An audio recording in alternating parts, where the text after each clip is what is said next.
Y bien, como sabemos, pues hay un debate nacional en torno al tema del aborto. La comisión revisora del Código Penal, nombrada por el Congreso, está revisando todo el Código Penal, y en la parte relativa al aborto, pues ha propuesto o ha aprobado despenalizar el aborto, ya no solo en el caso del aborto terapéutico, que ya estaba despenalizado, sino el aborto eugenésico, es decir, cuando el feto tiene problemas, lo que el código llamaba taras, problemas de salud, problemas de malformación, etcétera, y el aborto por violación, o como producto, digamos, de una relación sexual por violación.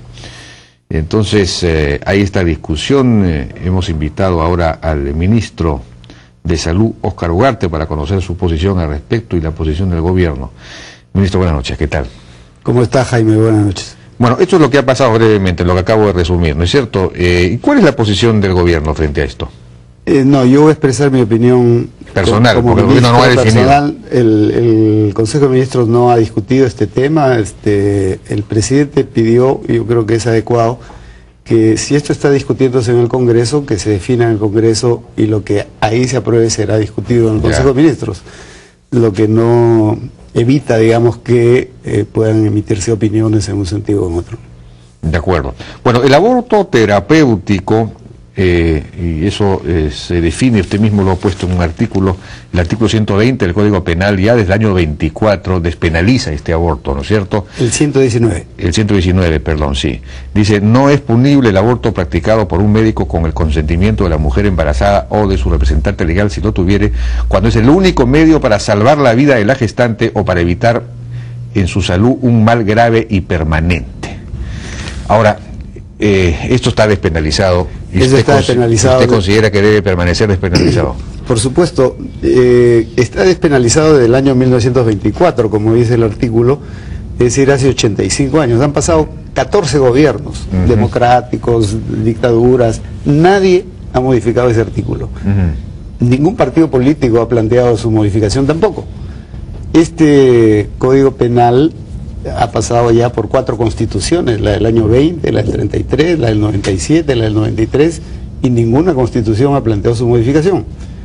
Y es más... Bueno, pero la Constitución tiene un artículo, el artículo que sí puede ser interpretado en el sentido de que ni siquiera ese aborto debería ser despenalizado, porque dice, el artículo 2, toda persona tiene derecho, 1, a la vida, a su identidad, a su integridad moral y psíquica, etcétera. El concebido es sujeto de derecho en todo cuanto le favorece. Claro. Eso indicaría que no se podría autorizar el aborto, ni siquiera el aborto terapéutico. No, no quiere decir eso, porque así como lo dice la Constitución, lo que usted acaba de leer, dice defendamos la vida de todas las personas, también de las madres.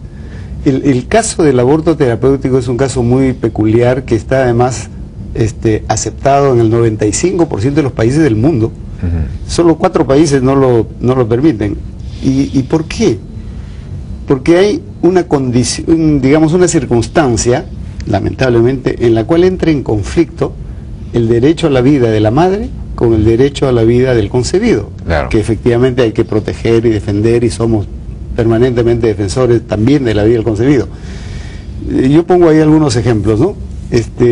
Cuando se produce un embarazo que se llama ectópico, el embrión no anida dentro del útero, que es su hábitat normal, sino en la trompa.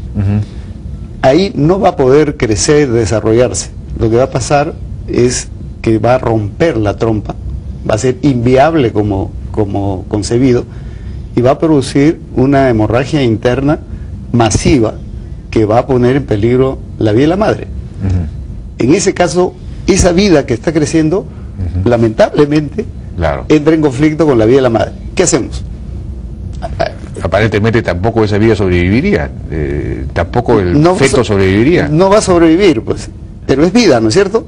Entra dentro de la definición de la Constitución, es un concebido. Claro. Pero colisiona, claro, con la vida de la madre. En ese caso, mire, no hay ninguna duda, en cualquier parte del mundo los médicos entran, operan, extraen... ¿Qué otros casos hay de ese tipo? Cáncer. Una hoy día estamos iniciando la campaña de prevención del cáncer. ¿Qué pasa en una gestante? Y se dan casos en los cuales se detecta cáncer uterino y está gestando. ¿Qué hacemos? ¿Dejamos que crezca el embrión sabiendo que está creciendo también el cáncer y que va a matar a ambos? Claro.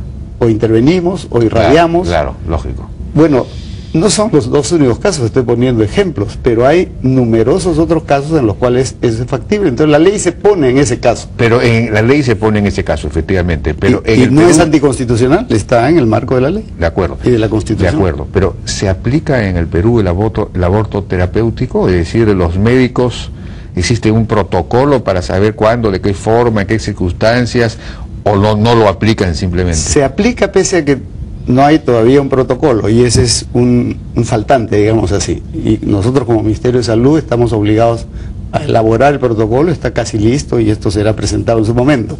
Entonces el médico cuando lo aplica a su cuenta y riesgo. Claro, ese es el problema, pues, cuando no está normado, ¿no es cierto? Entonces la ley es muy lata en ese sentido. La práctica establece, en los dos casos, por ejemplo, que yo le digo, cuando se presentan, no hay ninguna duda. Los médicos refieren al ginecólogo para que se produzca el aborto terapéutico y se salve la vida de la madre.